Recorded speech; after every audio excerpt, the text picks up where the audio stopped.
Miss হবে না আপনার পছন্দের টিভি শো। দেখুন জি5 অ্যাপে একদম ফ্রি। আমি কোনো এফআইআর করতে চাই না অফিসার।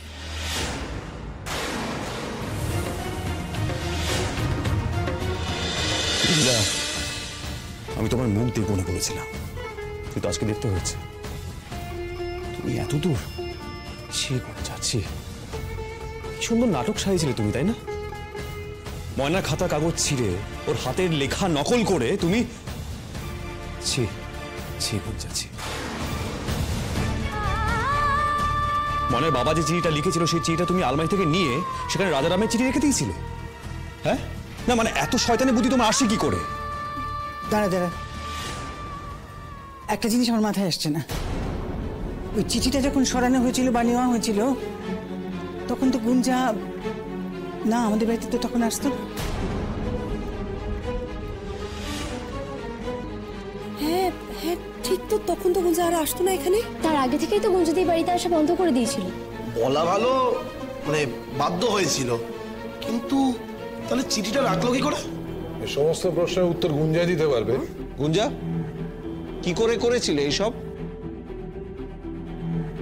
আমি বোধহয় আন্দাজ করতে পারছি। আপনাদের বাড়িরই একজন রেগুলার ফোন করে গুঞ্জাকে সমস্ত খবর দিত আর ওকে উস্কাতো।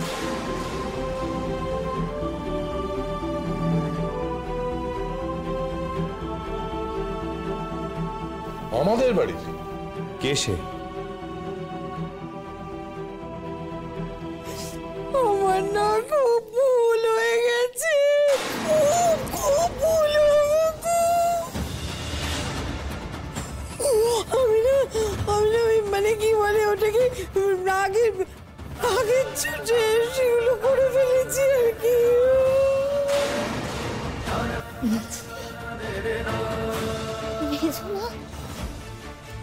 আপনি?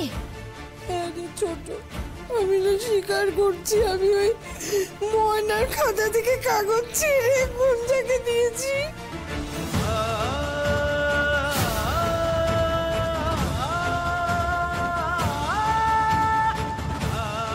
আর শুধু তাই না, আলমারি খুলে ওই দেবশঙ্কর বাবুর চিঠিটাকে বদলে রাধারামের চিঠি।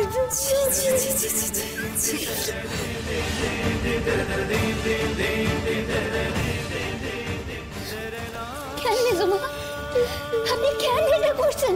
আমি আপনার কি ক্ষতি করছিলাম যে আপনি আমার ক্ষতি করতে চাইছিলেন? কোন আপনি? আমি ভাবতেও পারছি না। দেখ মেজো, আমি জানতাম যে তুই ময়নাকে সহ্য করতে পারিস না। সেই জন্য আমি তোকে বলেছিলাম যে একবার তুই ময়নাকে আপন করে নে, তুই দেখবি ওর থেকে নিজের আর কেউ হবে না। আমি ভেবেছিলাম একদিন ময়না সকলের মন জিতে নেবে। তুমি ওকে এই নিয়ে কিচ্ছু বলো না।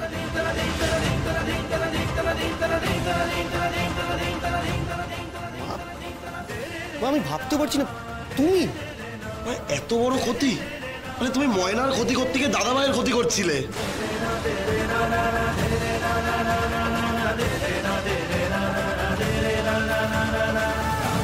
মেজোকাম্মা,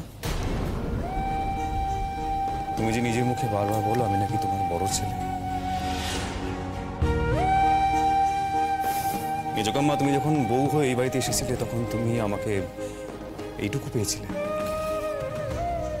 আজ যদি আমি তোমার সত্যি নিজের ছেলে হতাম তাহলে কি তুমি এটা করতে পারতে?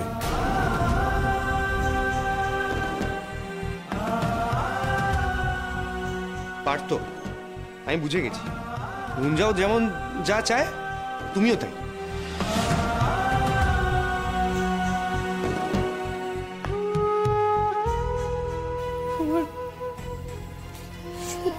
ভুল হয়ে গেছে ময়না, খুব ভুল হয়ে গেছে। বিশ্বাস করো দিদি ভাই। থাক মেজো।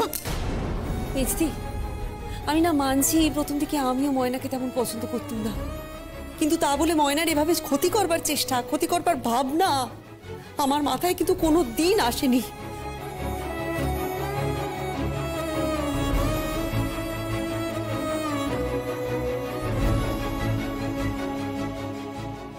ধানসিঁড়ি চক্রবর্তী।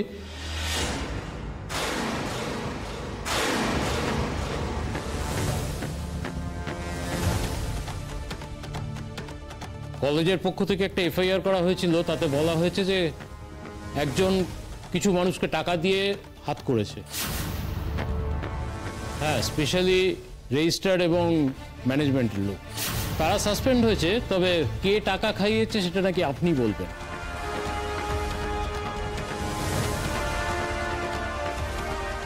আপনার কাছে নাকি প্রমাণ আছে, আমরা সেই ব্যাপারেই এসেছি।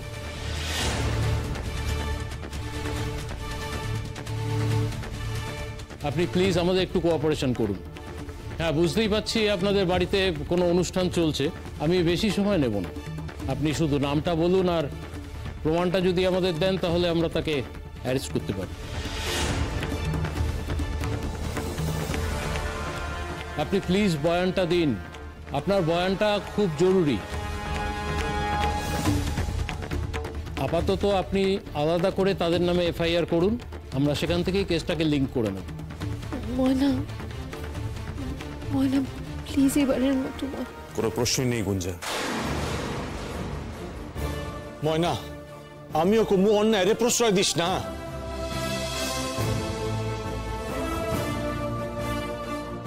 ময়না, চুপ করে আছিস কেন? বল। হ্যাঁ ময়না, বলে দাও সব।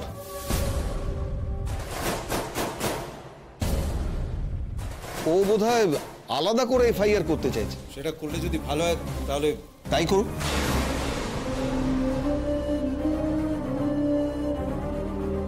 আমি কোনো এফআইআর করতে চাই না অফিসার।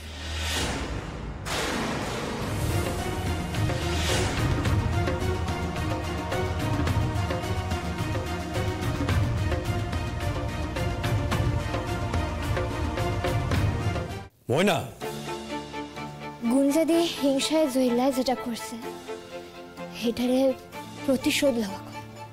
আমি যদি সেটাই করি তাহলে আমার আর ওনার মধ্যে তফাৎ খান কোথায় থাক?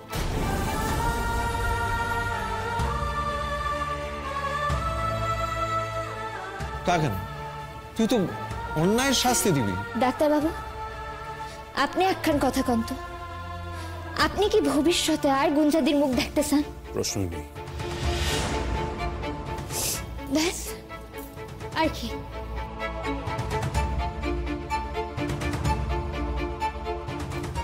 গুঞ্জা দিদি তাই নিজের কর্মফল পাইয়া গেলেন। এইটাই হলো গুঞ্জাদির শাস্তি, শিক্ষা যাই কর।